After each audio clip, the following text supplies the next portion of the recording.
So this is the conclusion to the 2019 edition of The Quest for the Best, the series of videos where we look back at all the films that people called the best of the previous year. And so far, for this year's version of The Quest for the Best, we looked at a movie about someone coming to terms and being open with their own sexuality. We watched a heart-touching documentary about the life of Fred Rogers. We watched a film that was all about someone being falsely imprisoned and talking about racial injustice within the police system. So we're going to, of course, finish it with a drug-fueled rampage that only Nicolas Cage can deliver. You know, we actually were gonna review A Star Is Born, but someone keeps asking me over and over and over again to review A Star Is Born, and I'm like, dude, I want to, but it doesn't even come out on demand until like mid-February. Yeah, it's like, sorry, man. We can't wait that long. Like, maybe we'll in all honesty, let's be real. It's gonna get nominated for some Oscars, and we always have our like Oscar wrap-up videos where I watch all the films that got nominated that I didn't get a chance to see. So I'll get to it then. It'll be fine. But yeah, I think it's safe to say no one was expecting this from The Quest for the Best. And I know The Quest for the Best does not perform nearly as well as The Gauntlet of Garbage, the series of videos where we talk about the worst movies of the year. And I know why. It's because people want to see me just go, oh my god, this is crazy. This is insane. They want me to just wave my arms around like I'm a Muppet. And I understand that. I get the appeal of that. And I feel bad that all those people are going to miss out on this review, because this is probably the only good movie this year I'm going to talk about like it's a bad movie. Yes, it is really something you need to experience for yourself.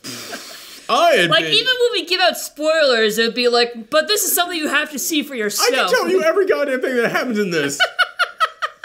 This movie, it's almost like if Rob Zombie decided to remake Last House on the Left, Evil Dead, and that episode of Archer where he just went around yelling out Rampage the entire time, and then threw in a dash of Ghost Rider in there, and then he decided to make them all at the same time. It's like, that's kind of what this is, I guess. Sure, alright. Yeah, this thing, it's nuts. And we watched this last night, and I'm having trouble processing this thing. It's like, the thing is, like, the beginning of this movie is, like, so different compared to, like, the last, it does not let you know where this is going. No! I heard someone describe this in a way, like, I'm not even going to take credit and say this was, like, me, but I don't remember who said. But I heard someone basically say, like, this is the only time in which a Nicolas Cage performance is appropriate for the movie. Because, yeah, he's making the silly Nicolas Cage expressions that he's known to make, and he's going over the top and screaming and everything. Except in this movie, it's like, yeah, if you didn't do that, you would be doing this wrong. Yes. And let me just go ahead and say, I'm not one of those guys who's like, oh yeah, Nicolas Cage, oh, remember when he did that? I really don't give a shit about Nicolas Cage. Like, at all. Like, I'm a big nerdy film buff, so everybody kind of like assumes like, oh yeah, I love all the Nicolas Cage memes. I don't give a shit about any of the Nicolas Cage stuff. My favorite Nicolas Cage movie that he's ever done was Adaptation. The most bland, like, straight arrow movie he's ever done in his life. That's my favorite from him. Like, Face Off? I don't give a shit about Face Off. Like, the bees. I don't give a crap about the bees. Whatever, I've seen that meme. It's dead. The movie where he just plays a writer who's trying to get past writer's block. That's a good fucking movie. That's the Nicolas Cage that I'm here for. No one else is here for that Nicolas Cage. So when I come in here and tell you Nicolas Cage being a complete nut job in this film is perfect, no, it's coming from someone who doesn't care about Nicolas Cage being a complete nut job. There is a movie in which he is fighting someone off by just swinging around like a steel chain. And I realized this is a better Nicolas Cage Ghost Rider film than the actual Nicolas Cage Ghost Rider films. What this movie is about. Yes. Let's get into this. Yes, we'll try to like bring it back and like try and like... Yeah, it's... Man, you know those, like I said, we're talking about this like we talk about bad movies, and when we talk about really bad movies, we're like, fuck the plot and all that stuff, let's just get into the weird shit. That's kind of what we have to do on this, but we're gonna pull it back. Yes, we're gonna like try and make sense out of all this. This movie, Nicolas Cage, is in like 1983, and he goes up to a cabin in the woods, and he's there with his wife, and it's just kind of like a slow story about... Honestly, at the beginning made it feel like a very indie hipster movie. So, man... We were talking... Like, go and watch our review yesterday for Dark Crimes, in which I talked about, this is a movie where a guy watched indie hipster films, or they watched like David Lynch films, or David Fincher films, or David Cronenberg, or all the Davids, and he was like, I could do that, and he so could not. You watch this film, and it's like, no, this person is clearly paying homage to a bunch of the really weird out there things. Like, there was a moment early on in this in which the wife is having a dream sequence, and when she goes out and she finds a deer in the woods, and I was like, if that deer just looked up at her and said, chaos reigns, I wouldn't question it. Except it was a dead baby deer, so... I don't think you know the movie I'm referencing, because it's dead in that movie as well. It's a fox that I'm referencing, but it's a dead fox comes to life, looks at Willem Dafoe and goes, chaos reigns. I was like, I know exactly what you're referencing in this. But the thing is, it's clear it's a reference. It's clear it's like homage. It is not them trying to go, I could do that thing someone else did. It's like, nah, man, I'm going to get weird like all my heroes did. It's like, yeah, you got weird like all your heroes did. I got to give you that. By the way, I kind of look up the name of the director on this, because I remember when it got to the end of this movie and the name of the director popped up, I just looked at it and went, of course that's your name. Of course that's the name of the person who directed this film. It was... Load that. Elijah Wood has something to do with this. Yes. What? I didn't know that. Yeah, his name was in the opening credits as one of the producers. Oh, okay, well. Oh, Panos Cosmatos. Of course, that's what this guy was. If that is your name, you're gonna definitely like this. Is definitely the kind of movie you had no other chance in life. You had no choice but to just do some weird ass crap like this. But so they're up there and they're just having a very quiet indie good old time. Yes, with like synths blasting in the background, blasting like cicadas in the background. Yes. And yeah, they're just doing the thing which, we love each other because we sit together for long periods of silence and then we just say something in a very low monotone voice about how much we love each other. And the thing is, normally I would look at something like that and be like, oh, come on, this indie fucking hipster boy. Oh, God, have some emotions, people. This is setup. Yes. This is them slowly pulling that fist back because they are going to smack you in the face with what comes next. Yeah. Then it cuts to this cult. And it's like not even like a really creepy cult. It's just like weird, like scrawny meth heads. Yes, like Nicolas Cage was actually trying to describe it. He was like these weird Jesus hippie freaks. Yeah. Yeah. That was a great moment in here. And it cuts to them, and it's clear it's just some like free love stuff that mixed with meth and went way out of control, and you had a dash of those like space cult people who wear the sneakers thrown in there for no reason. What is it called? Heaven's Gate. Yeah, like a dash of Heaven's Gate thrown there, and also a dash of oh God, what was his name? I should totally know this. The totally insane serial killer from the 1970s and 60s. Charles Manson. Charles Manson, that was it. Yeah, like a dash of Charles Manson thrown there as well. Man, that was a lot of finger snapping I just did. That's gonna mess up the audio on this video so bad. I apologize to future me for having to edit around that. So they then come by and they like summon out like these 4 horsemen of the apocalypse, like motorcycle like, guys. honestly, it was like Mad Max mixed with the Cenobites from... oh, that is perfect. Yes, yeah. Oh, I didn't... Hellraiser. I didn't even think about that. Yeah, that is perfect. That's and he summons them with an ocarina of all things. Yes. He might as well have like blown to a conch shell. Yeah. And they would just come running. But yeah, it's like dudes in like... They were in like a leather gimp mask and talk,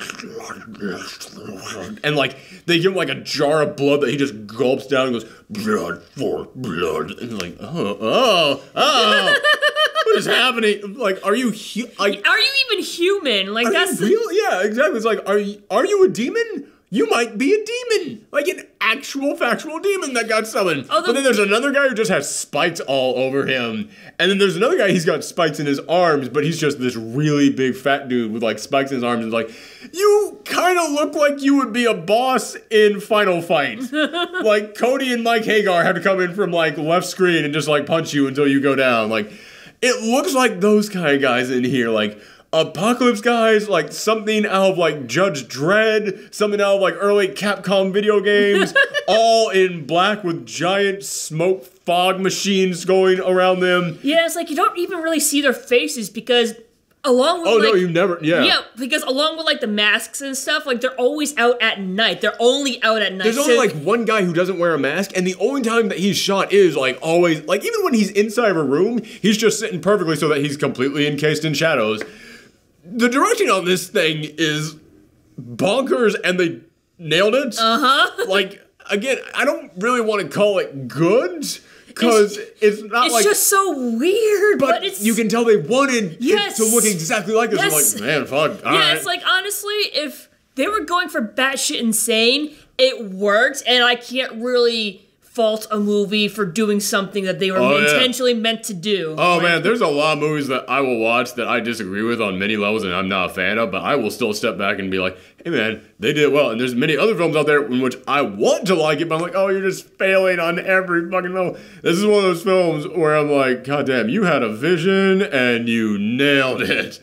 And what that vision is that after his wife gets kidnapped and she gets like all these drugs put in her, including like having a giant wasp pulled out, like a wasp like this big, that's just pulled out of like a jar that they keep it in, and then they force it to sting her, so she just starts going on this weird trip. Yeah, and like you see like pretty much like the rest of the scene played out in that. Like, from like the way she would see it, but like not from her perspective exactly. But yeah, like she then gets brought in to see like the head of this church, who is dressed like he's from a Neil Gaiman comic. He looks might be an inspiration. He looks like he's a renegade from Sandman. Yeah, it's like basically his name is Jeremiah, and like he basically thinks like he's the second Jesus or something. Yeah. So like a god among men. So he thinks he's superior to everybody, and his little cult will do whatever they want him to do. Yep. And there's a moment in which he is talking to her, and very slowly I was like, why are his eyes not really moving anymore? And now his mouth isn't really moving. And then I realized they're slowly, in like one long take, like it's a 2 or 3 minute long take of just holding on him, they slowly superimpose her face onto his. While he was talking. And then back to him, then back to her. All in like one take of him just doing this monologue, just slowly superimposing the face onto him. Like, and that weirded you out so much. It did. Like, I can't even recreate it for you guys, but I just, that was basically my reaction to it. Yeah, like, and basically the reason why Jeremiah kidnaps Mandy is because he thinks she is special like him. Yeah, and he tries to get her to fuck him, and she just laughs at him. Yeah. And he just goes, stop laughing at me! And then they decide to burn her alive in front of Nicolas Cage. In front of Nic Cage, who is tied up with barbed wire. And then they just leave because they're like, yeah, fuck it, he's gonna die here. We stabbed him in the middle of the night. He's gonna bleed out, whatever. And they just all drive off. And you see Nicolas Cage have to like pull like barbed wire off of himself to escape this thing, and he's just covered in blood after that. And it never goes away. Nope. Never dries up. It's always there. And the rest of this film is him going on like a revenge streak, and he goes and like gets a crossbow from this guy. Had we seen him before this? No, but it's like he mentions that he was like keeping his like crossbow just in case of an emergency. Oh, okay. So they mentioned the crossbow earlier. Yeah. Okay, all right. I must have missed that because the beginning of this film is quiet. Yes. Like we had to turn it is way very up. quiet. I missed a couple lines of dialogue in the beginning. Yeah, but like honestly, I don't think the dialogue really mattered because like you said, really. It was just build up. Yeah, no. I was trying to pay attention to the dialogue because I thought like it might be like foreshadowing or symbolism later on. Or there's the one line that you just mentioned, but it's like, all right, it's not even the crossbow. But he goes and gets that, and that's when he's like freaking out about like these weird hippie Jesus freaks. And it's Winston Duke is his name? I think it's the guy from Predator, who I always want to call him Winston Clark, but that's not it. It's Bill Duke, that's it. But Bill Duke is the guy in there, and he just goes on this monologue about how like these guys are like the bringers of the apocalypse, like the Black Riders. And it's like, Jesus, yeah, they are talking about these like motorcycle guys like they are the horsemen of the apocalypse. And it then cuts to, like, throughout this, they've had, like, chapters in it, and they've had, like, big, weird title cards come. Yeah. And then the title card that comes up that just says Mandy, and it's him, like, for making this axe. Like, Nicolas Cage is just going over to his smelter and just pouring, like, liquid hot metal into a mold. And he makes the most badass axe in movie history. This, honestly, like, it's right up there with, like, Ash's chainsaw arm from The Evil Dead as far as, like, weird like this weapons. Is something you would expect like to see at like a cosplay event, like someone like out of a Final Fantasy character would wield, or like it's something that you would see on the cover to a heavy metal album. Yes, is what it is. It's something that someone would be holding above their head with like lightning behind them and like half naked women around their feet and a giant skull mountain behind them. Like, that's what he creates there. And because the title card Mandy came up right before it, I was like, I thought Mandy was the name of his wife. Is it the name of his axe? Like, I think it's the name of both. I think. Yeah, I think he just like made the axe and he named it Mandy. Yeah. Yes. But then he goes out for revenge. He ends up getting kidnapped by the biker guys. He starts fighting the biker guys. And I'm not going to spoil too much more about this, but there's a moment in which he walks into a room that is just caked in cocaine. Like, it is just covered in this stuff. Like, if you sneeze, the entire room will just go poof. And there's the big dude there with like metal spikes. Like, it's wrapped around his arms, but it looks like he's got metal spikes embedded in his arms. And he's just snorting this stuff up. And he like flips Nicolas Cage over and like just a powdery like cloud goes everywhere. And then after that, Nicolas Cage starts like freaking out and tweaking out after he starts fighting them, and he just takes a giant handful of this stuff off of like broken glass and goes and then after that, throughout the rest of this film, his eyes are giant and dilated, and like the colors are never matching up right throughout the rest of this film, and like physics are changing, and like he'll see stuff that like he walks into someone's like even his voice is warped. Everyone's voice starts to get warped. He walks into someone's lab at one point, and it's clear this is the guy who's making all the weird super drugs for these people. And there's a tiger over there.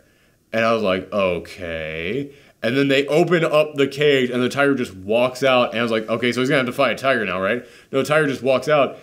And then you point out, like, earlier in this film, he mentions that, like, his favorite shirt is one he's wearing and it's got a tiger on it. Yes. And then I was like, so that was supposed to be, like, symbolism of Nicolas Cage has now released the beast.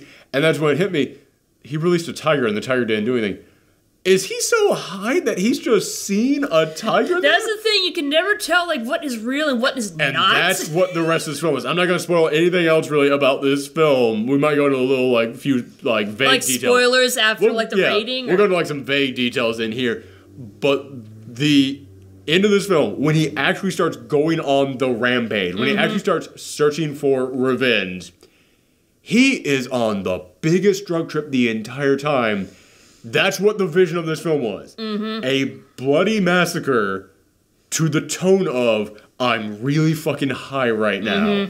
And I normally hate it whenever people go, oh man, whoever thought of this must have been really high. Because when you say stuff like that, you're basically saying that the only way that you can have an imagination is if you do drugs. And that's not true at all. Many of the people out there who people go, oh, this person must have been really high when they came up with that, were not high at all. They just had an imagination. They thought of this stuff. No, this guy was really high. And again, and that's not me making an assumption, is like, this entire movie is someone on a really bad trip. And you're looking at this and it's like, yeah, that's what this is. It's someone going on like a John Wick level rampage while he is just out of his mind on the worst trip you could imagine. And that's what the film is. And it's insane. It is just, there's no words. There are no words. Words fail me on this one. Yeah, I got nothing for this. All I can really do is say I couldn't stop. Like, I was sitting there and I could not take my eyes off the screen. It's weird to call something like this a masterpiece, but it's something I've never seen before, and I'll probably never see again. And it was done about as well as it possibly could have been done based on the premise of what they wanted to do. So even though, like, this isn't particularly my type of film, and it's probably not going to end up on my 10 best movies of the year list, I get it. If this is your number one movie of the year, I get it. I understand why people would lose their minds over this movie. Anything else you want to add about this? Not really. Not without, like, giving away spoilers. Yeah, because this movie, man, I'll just say, like, there's a moment in which he is, like, hunting someone down, and they get into a battle with weapons that you should not battle with, but Nicolas Cage has, like, a normal weapon. The other guy pulls out, like, a super version of that weapon, and it just becomes No More Heroes. Like, Nicolas Cage might as well have been Travis Touchdown at that moment. This thing, it's just every crazy ass like video game and movie I've seen like all rolled into one thing. And again, you talk about how Nicolas Cage, he's become known as that guy who just makes a silly voice and just screams really loud, and I don't care about that. In fact, it's even kind of sad to me because I know that he takes on a lot of these weird ass roles because he has a crazy high alimony that he has to pay, so he can't really choose a role. So it's kind of like, oh, that's not something to celebrate. That's sad. This movie is something to celebrate because no one else could have done this. Like, it's like they made this specifically just with Nic Cage in mind. Yeah, honestly, again, to quote that guy who I can't remember said this, it is like this was the film Nicolas Cage was always supposed to make. It's like they finally said, let's stop trying to put Nicolas Cage in normal movies and let's put Nicolas Cage in a Nicolas Cage movie. It's like, yeah, man, it fits like a glove. At the end of this film, I'm not going to spoil it right now, but like the last image that you see of him, because there's some other stuff you see right after that we'll get into. It is the biggest look on his face. Like, to a point where no one can recreate that. You just have to see it.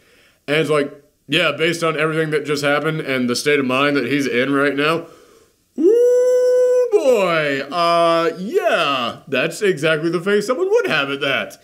So I'm going to... This is a weird one, because I can give this anything between a 10 and a 6. I'll even out to an 8. I guess maybe 7.5, because, like, even though, like, it is very interesting to watch, I don't know if I would enjoy it. Like, I mean, I did enjoy it, but it's like, it's weird, but not weird in a bad way, but not weird in a good way either. It's just weird. Honestly, I would not have enjoyed this if we had seen it in theaters. If we had seen this in theaters, I probably would be coming in way more negative on this, because then I would be like, this is insane, and I can't comment on it in the movie. Because we could, like, stop and go, what the fuck is happening to each other here on the couch? It made it so much better to me. Although I'm pretty sure if like there was an audience, I'm pretty sure they would all be like, what? This is a Fantastic Fest movie. This is something where you watch this at a film festival, surrounded by people who came specifically to see this thing. So yeah, honestly, maybe seeing this in a theater would have been amazing. This could be like an impromptu Rocky Horror Picture Show kind of audience. But yeah, so this is one where like the score doesn't really matter on this thing. I don't know. You decide. Throw a dart at a dartboard. I give this 1 roaring tiger out of 10 Nicolas Cages. Like, I give this 5 David Lynch Twin Peaks style dream sequences where everyone's talking backwards. Yeah, so spoiler time on this one. The only real spoiler that I'm going to go into on this thing is the moment in which I was just like, I can't believe this is happening. When Nicolas Cage is in like a junkyard fighting off this hillbilly, which by the way, every single one of the villains in the cult are like the perfect level of like weenie dickish assholes. Yes. That makes you just want to see Nicolas Cage crush their skulls in. He goes up and he pulls out a chainsaw. I was like, oh, we Resident Evil 7 boys now. I know that Capcom and Sony are looking to reboot the Resident Evil movies. We saw Winchester earlier this year for the Gauntlet of Garbage, and I was like, don't do it. I know it's in a spooky mansion. This is an awful movie. Don't do this. If you decide to reboot with some Resident Evil 7 stuff, where you're going to the Baker Ranch, and you got just crazed, mutated hillbillies chasing down? Like, have this director... Get this guy. Yes, please. Get this guy. Because when he gets in the chainsaw fight, I was like, someone played Resident Evil 7. But then the hillbilly pulls out a chainsaw from behind, like, a pile of garbage, and he keeps pulling it and pulling it. Yes. And I thought it was just, like, a slightly larger one, but then he's holding it, and they're turning the camera in just the perfect way to slowly reveal to you how big this thing is. And it looked like Nicolas Cage, because he's in a drug state, is hallucinating this thing getting bigger until finally you realize, no man, this thing is like 6 feet long. And Nicolas Cage now has to fight him with his normal chainsaw. I was like, oh my God. This is nuts. And Nicolas Cage gets the shit. Another thing that makes this movie really damn good is that Nicolas Cage gets the shit kicked out of him. Oh, yeah. It's kind of like in Die Hard when you're like, man, you really feel for John McClane because you see how vulnerable he is in this. Every time that Nicolas Cage like gets cut up in this film, it's not like they cut to the next thing and he's clean. No. He is just caked. He's constantly covered in blood and it's he like... is caked in like you see like one scene where he goes into the bathroom, like takes a bottle of vodka and starts chugging it down, like pouring it all over. He's pouring it on himself. And it's just him in his underwear chugging down vodka and then pouring it all over his own wounds and him just going, because it's burning him like crazy. It's burning him, and he just like saw his wife burn in front of him, so it's just like he's got a lot to deal with. And he just breaks down that scene, and again, it's one of those things where it's like, nobody else really could have done this quite like this other than Nicolas Cage. Like, this is like this was the role he was born to play. Man. Yeah, and again, I'm saying that as a guy who does not give a crap about Nicolas Cage's wild, wacky races. If you are one of those people who enjoy the Nicolas Cage wild ride, go for it. This is absolutely everything you've been waiting for. Yeah, there's nothing else I really want to spoil about this thing other than, like, maybe the final shot of this, which after you see the weird look at his face, because he's seen, like, his wife's ghost stay next to him, he's hallucinating. Camera then pulls out as his car is driving away, and it shows they're, like, on Mars with giant red, like, mountains in the background and a moon that's the size of, like, the entire sky. No, I think they're supposed to be on Jupiter, because, like, in the beginning they were talking about what their favorite planet was. Oh, yeah, you're right. Yes, and Mandy's was like, oh, my favorite planet is Jupiter, so it's like... That makes sense. But yeah, there's a giant moon, like, that big, and it's like, oh my God, like, it's one of those perfect endings to make you go, I don't know what's gonna happen to this guy. Like, this guy is either going to, like, crash his car that night and instantly die, or he's gonna go off and become a supervillain. Like, there's no going back from this. There's no normal life for this guy after this moment.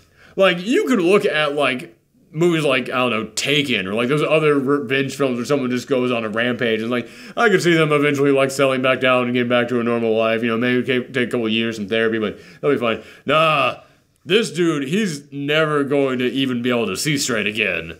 And he's now Ghost Rider. He is. Like I said, this was kind of the Ghost Rider film that like people wanted to see, just his head wasn't on fire the whole time. It was just covered in blood and barbed wire wrap. Yeah, so this movie's crazy.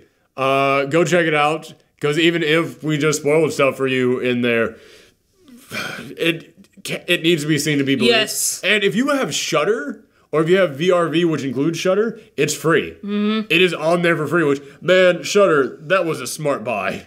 That was a smart buy, because this was one of those films this year that everybody was talking about. Like, every film critic out there, even if they hated it, still went through a phase where they couldn't shut up about it. And for good reason. Yeah. Man, this thing was weird. So yeah, thank you guys for tuning in. That was our quest for the best this year. I know it was shorter than most years. Most years we either go between like 7 and 10 days. This time we only had like 5 to 6 days of it. But I got a lot of other stuff I gotta do this month. Yeah, also there weren't like too many like... Also, this was the first year in which I actually went to the theater every single week to watch the new movies that came out. So I actually already saw most of the films I want to consider to be the best of the year. Yeah, and like when it came to like the Gauntlet of Garbage, like there are not too many like... Honestly, this was a way better year for films than most. Because normally every single year is like, I don't have time to watch all these bad movies. Tomorrow is our last Gauntlet of Garbage, and yeah, I kind of had to like reach for something here at the end. Like I had to go for something like... I'm probably not going to get like that mad about this, but I'm out of things to be mad at this year. Like, we literally, for the Gauntlet of Garbage this year, had to go back and rewatch a film I already watched this year.